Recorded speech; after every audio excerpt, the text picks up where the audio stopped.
La parole est à Madame Colette Mélot pour le groupe Les Indépendants pour 6 minutes, chers collègues. Merci, Monsieur le Président.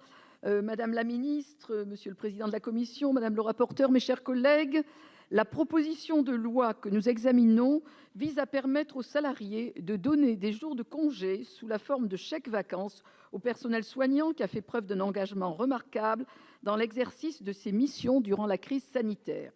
Le dispositif en question, le don de jours de repos, existe déjà depuis l'adoption de la loi du 9 mai 2014 permettant le don de jours de repos à un parent d'un enfant gravement malade. Elle a été une première fois étendue en 2018 au bénéfice des proches aidants. Il s'agit d'un geste de solidarité individuelle qui se fonde sur le volontariat et préserve l'anonymat. Dans le contexte que nous connaissons, il nous est proposé d'étendre cette possibilité au bénéfice des professionnels de santé et par extension des secteurs sanitaires et médico-social. De nombreuses objections ont été soulevées en commission des affaires sociales au Sénat. Ces objections, nous les comprenons.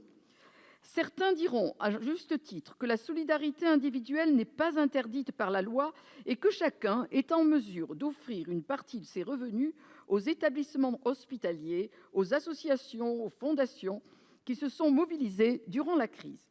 De nombreux CHU ont reçu d'importantes sommes d'argent ces derniers mois pour contribuer à l'achat de matériel et les initiatives locales à l'égard du personnel se sont multipliées, notamment dans le secteur du tourisme avec l'initiative Le Repos des Héros. Cette solidarité ouverte à tous s'exerce directement sans passer par l'intermédiaire d'un employeur.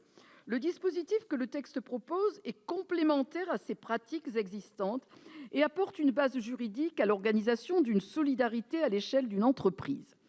D'autres protesteront contre ce geste, somme toute symbolique, arguant qu'il ne saurait répondre à l'essentiel du problème auquel il revient à l'État de répondre à travers une juste reconnaissance du métier de soignant. C'est précisément ce que le gouvernement a annoncé lors du Ségur de la santé le 25 mai dernier. Ces mesures importantes et attendues comprennent une juste revalorisation des salaires du personnel soignant, une refondation de l'hôpital et un plan d'aide à l'investissement en complément de la reprise des dettes du secteur hospitalier à hauteur de 13 millions d'euros. Bien entendu, il sera également important de veiller à l'amélioration des conditions de travail et d'offrir aux soignants une meilleure évolutivité de leur carrière au moyen de la formation continue. Si cette proposition de loi apparaît pour certains en décalage par rapport aux besoins du personnel soignant, elle ne fait qu'accompagner en réalité les mesures que le gouvernement s'est engagé à prendre. Il est vrai que le dispositif proposé est d'une grande complexité pour les employeurs et restreint le nombre de donneurs aux salariés disposant de jours de congé à prendre. Nous saluons l'effort de réécriture de la commission des affaires sociales.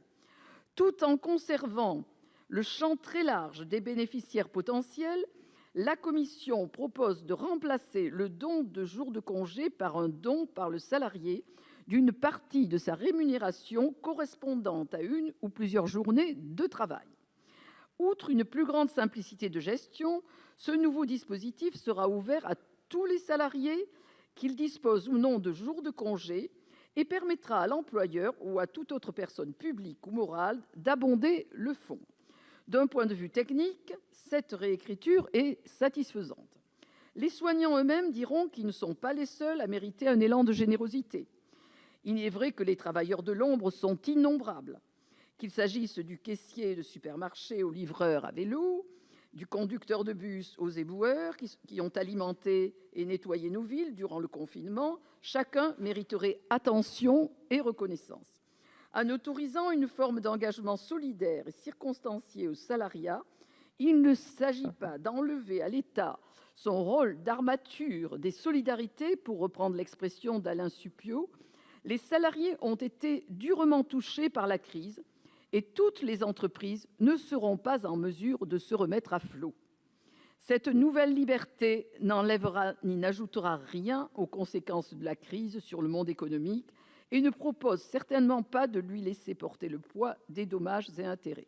Alors, c'est certain, cette proposition n'apporte pas en elle-même la réponse attendue par les acteurs de la santé. Elle n'est ni la panacée, ni un pansement.